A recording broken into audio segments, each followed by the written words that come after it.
안녕하세요. 밀주식 훌륭하다 미래입니다. 오늘 미증시는 하락했습니다. 어제도 하락을 했고요. 추가 상승이 나올지 알았지만 하락하는 모습이 나왔습니다. 아직 크게 신경 쓸 부분은 아니고요. 많이 올라왔고 테슬라는 이거 밈주식인가 생각이 들 정도의 상승을 해주었으니 쉬어갈 수 있는 상황입니다. 지수들도 쉬지 않고 올랐으니 쉬어가야겠죠. 먼저 오늘 연준 인사들의 발언들과 증권사들마다 나온 이야기들, 그리고 지표 이야기 쭉 하고 AMD 실적 발표로 인한 주가 흐름 이야기와 이번 주 증시에 영향을 줄 수 있는 한 가지에 대해 이야기로 마무리하겠습니다. 우선 펠로시가 대만 방문했는데요.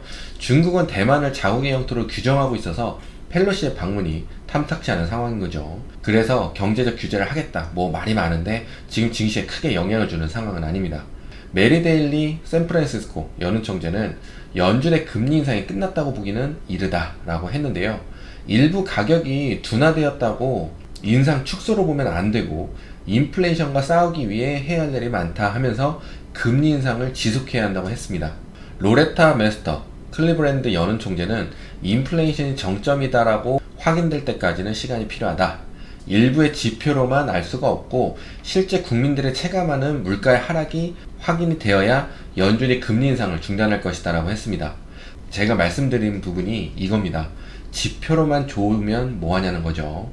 국민들의 체감하는 물가의 하락이 중요한 것인데, 그래서 만약 실물 경제는 안 좋다는 것을 국민들은 아닌데 지표로만 괜찮다 다독이면서 간다면 지표가 안 좋아지는 것은 시간 문제이고 결국 안 좋은 실물 경제가 증시에 영향을 줄 것이다 라고 말씀드린 부분입니다.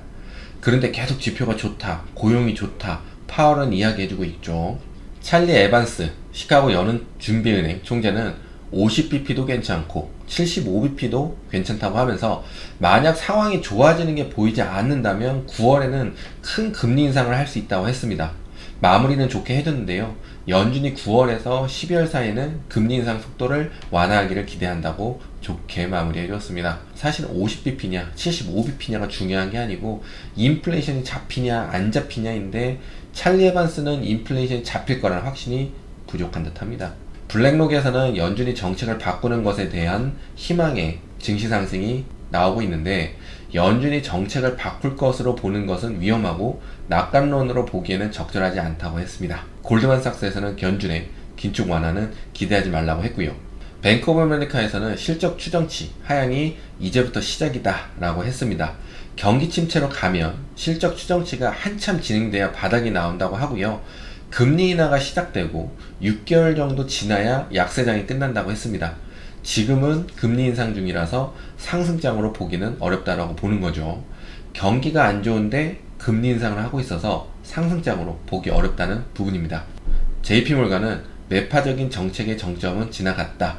노동시장 좋고 소비도 좋고 카드 연체가 적다라고 하는데 카드 연체는 사람들이 카드를 갚을 여력이 있어서 아직 경기 침체는 아니다라고 보고 있는 부분입니다. 맞습니다. 아직 경기 침체는 아닙니다. 지표로는 7월 제조업 지수는 52.8이 나왔습니다. 2020년 6월 이후에 제일 낮은 수치인데요. 예상보다는 높게 나오긴 했는데 좋게 나온 건 아닙니다. 신규 주문 지표도 48 나와서 50 이하로 떨어졌습니다.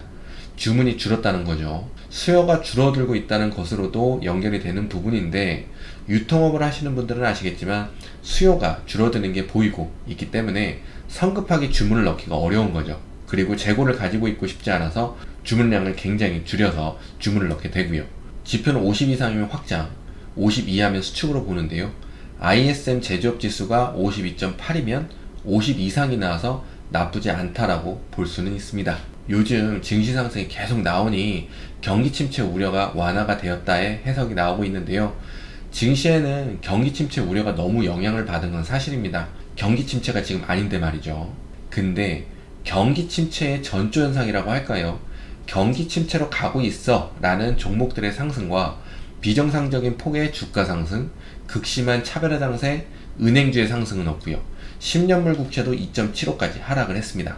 그 외에도 많지만요. 그리고 미증시의 전체 거래량도 많이 줄었는데요. 주식이 더 상승할 여력이 없어 보인다, 위험해 보인다 라고 보는 투자자들이 매수를 하지 않고 관망하는 포지션으로 변경을 하고 있다는 이야기도 있습니다. 증시는 상승하지만 경기 침체 신호들이 나오니까 조심하는 모습이 보이고 있습니다. 근데 벌써 걱정을 하실 필요는 없습니다. 당장 경기 침체가 오는 건 아니니까요. AMD 실적이 나왔는데요. 예상치는 상했는데 전망을 낮춰서 제시를 했습니다. 상승해 주기를 크게 기대했는데 개인적으로 많이 아쉬운 부분이었습니다. 많이 올라와서 내린다고 하는데 이건 많이 오른 게 아니거든요. 제가 전 영상에서 AMD가 크게 상승 확률은 적다고 했잖아요. 그리고 제가 말씀드린 구간이 115에서 120까지 만약 급등이 나온다면요, 그 지역이 굉장히 중요한 구간이었거든요. 전에 기억하시나요? 처음 AMD가 120불에 도달했을 때 120불에 매도, 다시 100불에 매수하고 추가 상승이 일어난 구간이 100에서 120불 구간이었습니다. 그래서 164불 고점을 만들었고요. 이 구간이 원래 AMD가 있어야 하는 자리고 115를 넘어준다는 것은 반도체 종목에도 그렇고 AMD에게도 큰 의미를 주는 것인데 굉장히 아쉬운 주가의 움직임이었습니다. 우선 115까지 가자라고 기대했던 게 AMD에게 너의 적정 주가는 100불 위고 더 이상은 아래로 내려오지 마 라고 알려주는 부분이 될 수 있었는데 100불은 넘기 힘든 고지가 되었구나 라고 인식을 시켜주는 상황이 되었습니다. 이렇게 되면 한동안은 횡보가 나올 확률이 높고요. 아직 90불 단기 멘탈선 아래로 내려오지 않았기 때문에 괜찮다라고 말씀드립니다. 만약 90불 밑으로 하락하게 된다면 이 부분은 경기 침체를 예상하게 만드는 하나가 될 수 있습니다. 경기 침체가 지금 당장 나온다는 건 아닙니다. 경기 침체로 해석할 수 있는 부분입니다. 나오는 지표들이 계속 경기 침체를 알려주고 있는 상황입니다. 증시의 상승이 헷갈리게 하고 있는 건 맞습니다. 경기 침체 아니야 라고요. 경기 침체로 가는 건 아닙니다. 하지만 경기 침체 우려 완화로 증시가 쉬지 않고 올라가는 것은 어려울 수 있습니다. 경기 침체 우려 완화의 한 부분이 고용이 좋다? 파월과 옐런이 말해주는 부분이고 그 명분으로 연준이 계속 금리를 올리고 있는 상황이죠. 이번 주 금요일에 비농업 고용지수가 나오는데요. 비농업 고용지수는 미국 실업률을 말해주는 지표입니다. 지표가 계속 안 좋게 나오는 상황에서 비농업 고용지수까지 안 좋게 나온다면 경기 침체를 확인해주는 부분이 될 것이고 연준은 또 금리를 올릴 명분을 찾아야 할 수도 있습니다. 인플레이션이 아직 잡히고 있다는 신호가 나오지 않았기 때문입니다. 연준은 또 머리가 아플 수 있겠죠. 연준이 계속 금리를 올리는 명분을 경기가 좋다는 것과 고용 쪽을 계속 이야기하고 있는 상황이었기에 이번 주에 봐야 하는 아주 중요한 지표가 될 수 있습니다. 아이러니한 해석들이 이제부터 나올 수 있는데요. 비농업 고용지수가 안 좋게 나온다 하면 긴축의 속도를 늦출 수 있고 그럼 예상하고 있는 자이언트 스텝은 어려울 것이다 하면서 증시 상승이 나올 수 있겠다라고 할 것입니다. 증시 상승이 나오더라도 말도 안 되는 해석입니다. 중요한 건 인플레이션이 잡히냐인데요. 고용이 좋은 상태에서 물가 지표가 낮게 나와야 연준이 금리 인상 조절을 잘하고 있다는 이야기가 돌면서 증시 상승을 만들 수 있습니다. 비농업 고용지수가 안 좋다는 건 경기 침체로 금리 인상 조절이라는 그림보다는 인플레이션이 잡히고 있다는 것으로 금리 인상 조절하는 그림이 증시에는 더 좋은 그림이 되겠습니다. 만약 비농업 고용지수가 안 좋게 나오더라도 물가 지표라도 낮게 나온다면 연준은 우선 인플레이션을 잡는 것에 집중하고 있는 상황이기에 증시 상승이 나올 수도 있습니다. 오늘 달러 강세, 채권금리도 올랐고요. 캣 실적 부진했습니다. 중국에 많이 의지를 하는 회사이고요. 8, 9월 3분기 25년 동안 통계로 하락하는 달이다 라고 하고 중간선거가 있는 3분기에는 0.5% 빠졌다는 통계가 이따 나왔습니다. 그래서 조심하라는 이야기도 있는데 매년 나오는 이야기겠죠.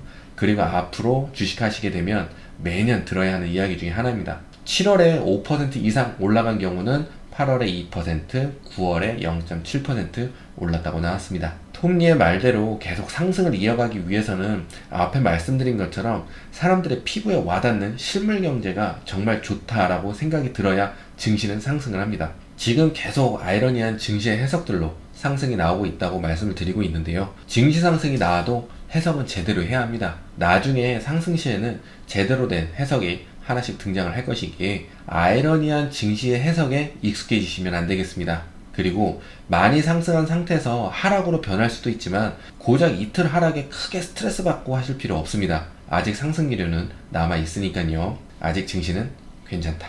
그럼 저는 또 다른 증시 해석의 영상으로 찾아뵙겠습니다. 모두 좋은 하루 보내시고 부자 되세요. 고맙습니다. 안녕.